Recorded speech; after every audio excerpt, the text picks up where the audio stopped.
However, now we will focus on that model of learning which is basically known as adult learning theory.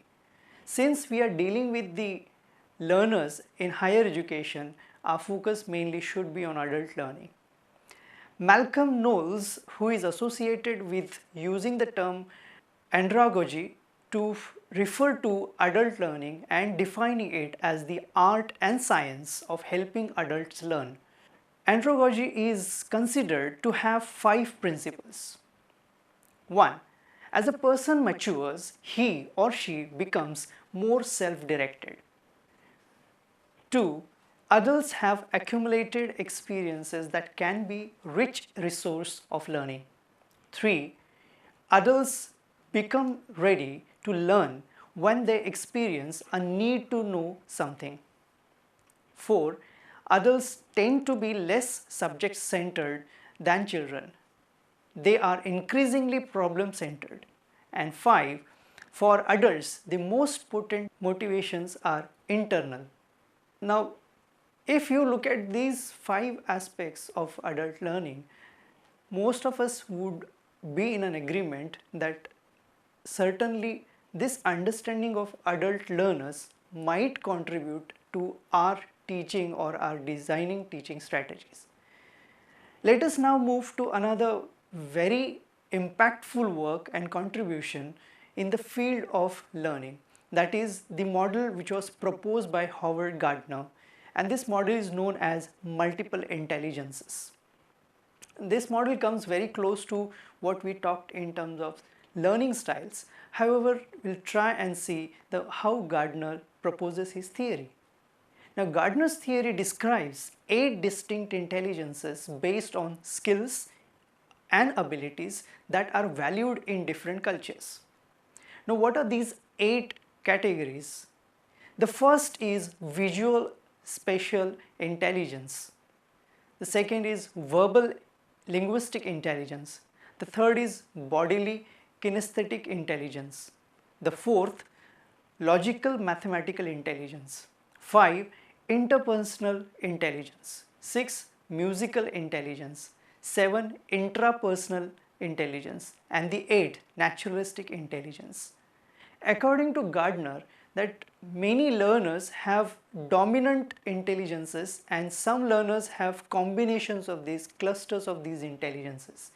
If we as teachers identify these multiple intelligences and incorporate this understanding in our teaching, probably our teaching would be much more an enriching experience. Moreover, the learning will be much more an enriching experience. Now, again pause the video and take a couple of minutes to look back at your own experience as learner or your experience and your observation of other learners and analyze your learning experience in the light of the models that we discussed. After doing so, you can resume the video. Now, as you have registered your remarks, you may have noticed that your learning experiences or the learning experiences of the people that you have observed partly resembled each of these models. Hence, it is necessary that we have better understanding of these models and know the strengths and limitations of each of these models and use them with discretion to make our teaching and learning experiences more enriching. So this point brings us to the end of our discussion on this unit. Now this is time for us to just take a look back at what we have done, what we tried to discuss and achieve through this session. Our discussion on the concept of learning shows that there exists no one universal definition of learning. However, attempts by various scholars to define it contribute to our understanding of it. In short, we can say that defining learning is like the story of 7 blind people describing an elephant. All reflect some facts about learning but are not complete in themselves. Through the myths of learning, we also got to know what learning is and what learning is not, which in turn will help us in gearing up our teaching for better learning. Then we discuss the notion of learning objectives and what goes into making of these objectives in higher education. In our discussion on the principles of learning, we noticed that an understanding of the principles of learning can and does help in choosing instructional strategies. Then the discussion on types of learning introduced the idea of deep approach and surface approach, and we noticed that an understanding of the deep and surface type of learning can give us better insight about our learners and help in deciding our teaching strategies. Our discussion on the learning styles brought the most influential model of learning style. We arrived at a point of acceptance that even though learners may have preferences, it does not ensure effective learning in all circumstances.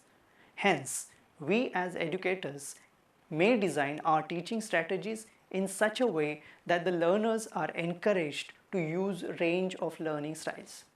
Finally, we took a look at the models of learning that dominated our thinking in the 20th century. We arrived at a conclusion that each of these models, though incomplete in themselves, do add a useful insight into learners' world, and we have to use our discretion while arranging our teaching strategies for effective learning. Well, I'd like to conclude with this very fascinating quote of Alvin Toffler, who says, "The illiterate of the 21st century will not be those who cannot read and write, but those who cannot learn, unlearn, and relearn." Wish you a very happy learning. Thank you.